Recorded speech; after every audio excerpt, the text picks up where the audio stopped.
Okay, if you're gearing up for any microeconomics exam, you are going to want to pay close attention. We're about to break down the income and substitution effects, and trust me, this is one of those topics that always comes up. Getting this right is what separates the good scores from the great ones. So, let's dive in. To really get a handle on these powerful economic ideas, we're going to forget the textbooks and the complicated graphs for a second. Instead, let's start with a simple story. A story about a guy, his budget, and his favorite food in the world. Pizza. So, this is Ravi. And Ravi is a lot like us. His week just doesn't feel right without pizza. It's his absolute go-to meal. Now, normally, his favorite pizza sets him back 100 rupees. And at that price, he buys 5 of them every single week. That's just his thing, week in, week out. But then, one day, something happens that changes his entire pizza game.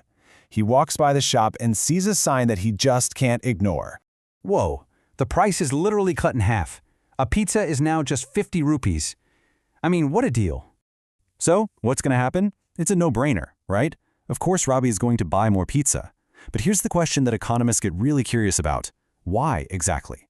It's not as simple as, it's cheaper. There are actually 2 hidden forces at play here, pushing him to make that choice.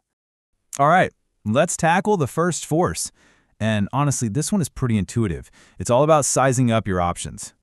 Just think about it for a sec.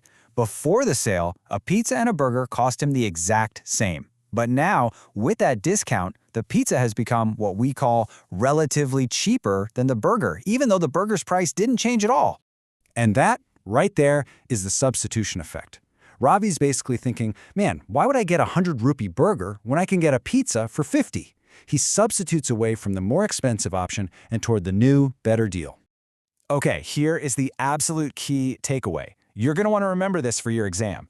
The substitution effect is always negative. When the price of something drops, people will always tend to substitute towards it, which means its demand goes up. It's a rock-solid rule.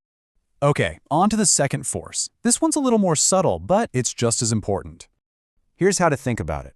Because the price of pizza dropped so much, Ravi's money suddenly has more muscle. He hasn't gotten a raise, his salary is the same, but his existing money can now buy more. It's like he got richer. Economists call this a boost in his real income or purchasing power.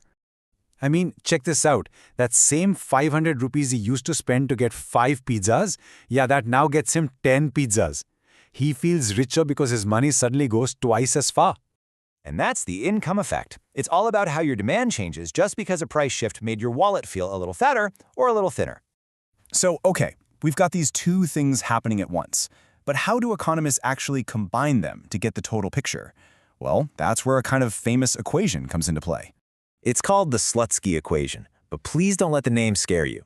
It sounds fancy, but it's actually super simple. All it's saying is that the total change in demand from that price drop, what we call the total price effect, is just the substitution effect plus the income effect. That's it. Let's put some numbers on that to make it really clear. Let's say Ravi ends up buying 3 more pizzas than usual. We can actually break down where that decision came from. Maybe 2 of those were because pizza was just a better deal. That's substitution. And that third one, that was just because he felt richer. That's the income effect. All right, now we get to the part that trips a lot of people up on exams, so listen closely. That income effect we just talked about, well, it doesn't always push you to buy more. It really depends on what kind of good you're talking about.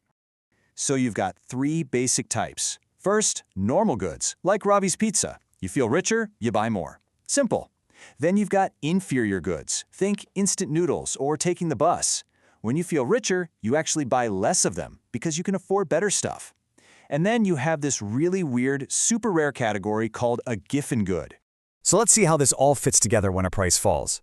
Look, the substitution effect, it always pushes demand up, no matter what. But the income effect is the tricky one.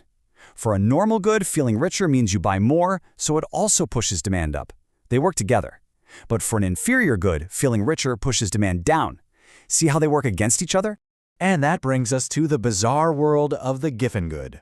This is a very special kind of inferior good where that buy less signal from the income effect is so incredibly strong, it totally wipes out and overpowers the substitution effect.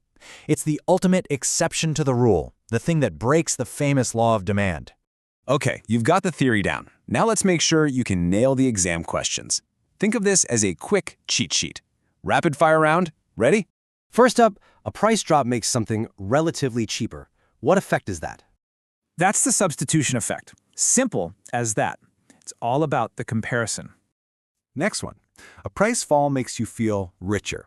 Which effect are we talking about? Yep, that's the income effect. All about that change in purchasing power. Okay, here's a classic question. You will almost definitely see this one. Which effect always has that negative relationship with price?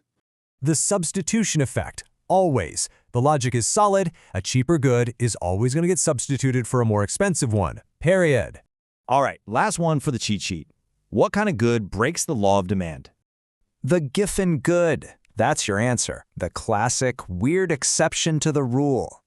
So, let's leave you with this final puzzle to really chew on. Imagine a very poor community where a basic food like potatoes is their main source of calories. Under what extreme circumstances could the price of those potatoes going up actually cause people to buy more of them? If you can answer that, then you've really truly mastered the Giffen paradox.